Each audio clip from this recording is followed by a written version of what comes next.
Hello students, welcome to Shiny Max. 8ஆம் வகுப்பு எடுத்துக்காட்டு 1.33 பார்க்கலாம். 675உடன் எந்த மிக சிறிய எண்ணை பெருக்கினால் ஒரு முழு கன எண்ணை பெறலாம். அதாவது 675 கூட எந்த மிகச்சிறிய எண்ணை பெருக்குனா இது முழு கன எண்ணா மாறும்னு கேட்குறாங்க. சரிங்களா? முதல் 675 பகா காரணிகளா பிரித்து எழுதிக்கலாம். 675 அதுக்கு என்ன பண்ணணும்? டா ஃபார்மெட்டில் சால்வ் பண்ணணும். சால்வ் பண்ணலாம். 675 கடைசி 5 இருக்குது. அப்போ 5ஆம் வாய்ப்பாடு போகும். 6ல் 5 எத்தனை வாட்டி இருக்கும்? ஒரு வாட்டி தான். ஓர் 5 5. இப்போ 6ல் இருந்து அந்த 5 கழிச்சா பாக்கி 1. அதை இந்த மாதிரி மேலே எழுதிருங்க. இது இப்போ 17. 17ல் 5 3 வாட்டி இருக்கும். 3 5 15. இனி 17ல் இருந்து அந்த 15 கழிச்சா பாக்கி 2. அதை 7க்கு அடுத்து இந்த மாதிரி மேலே எழுதிருங்க. இது இப்போ 25. 25ல் 5 5 வாட்டி இருக்கும். 5 25. திரும்பவும் லாஸ்ட் 5. அப்போ 5ஆம் வாய்ப்பாடு. 1 5 விடைக்க சிறிய எண். அப்போ அடுத்த எண்ணையும் சேர்த்து எடுத்துக்கோங்க. 13. 13ல் 5 2 வாட்டி இருக்கும். 5 10. இனி 13ல் இருந்து அந்த 10 கழிச்சா பாக்கி 3. அதை இப்படி மேலே எழுதிருங்க. இது இப்போ 35. 35ல் 5 7 வாட்டி இருக்கும்.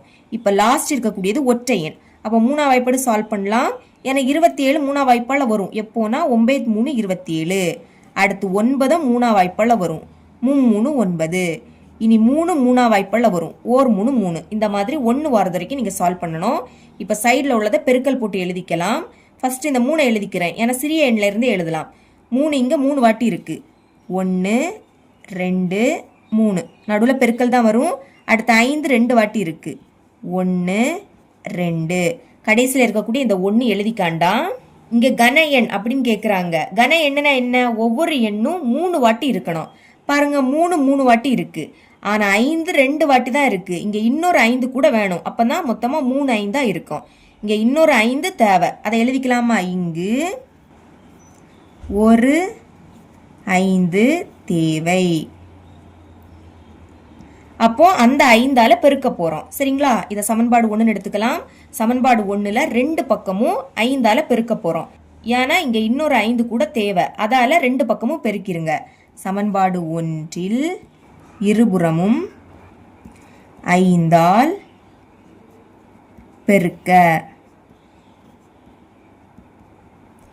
பெருக்கலாமா? முதல் இதை எடுத்து எழுதிருங்க. 675 பெருக்கல் 5ன்னு போட்டா போதும். அதே மாதிரி இதை அப்படியே எடுத்து எழுதிருங்க. 3 பெருக்கல் 3 பெருக்கல் 3 பெருக்கல் 2 வாட்டி 5 இருக்கு.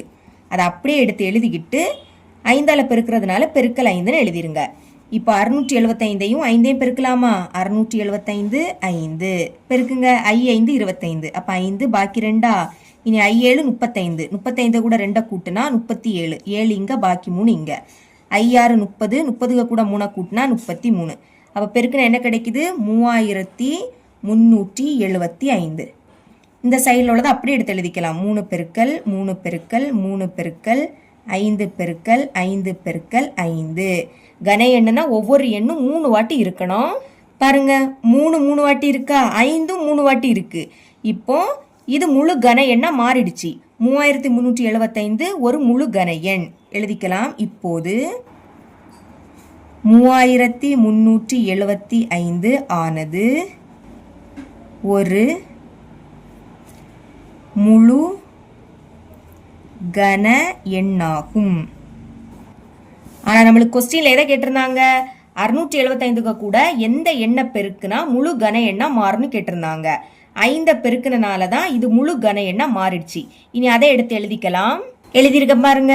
எனவே 675 ஆனது ஒரு முழு கன எண்ணாக அதனுடன் பெருக்க வேண்டிய மிக சிறிய எண்ணானது 5 ஆகும். 5 675 கூட பெருக்குனா அது முழு கன எண்ணா மாறும். இவ்வளவுதான் இந்த சம்.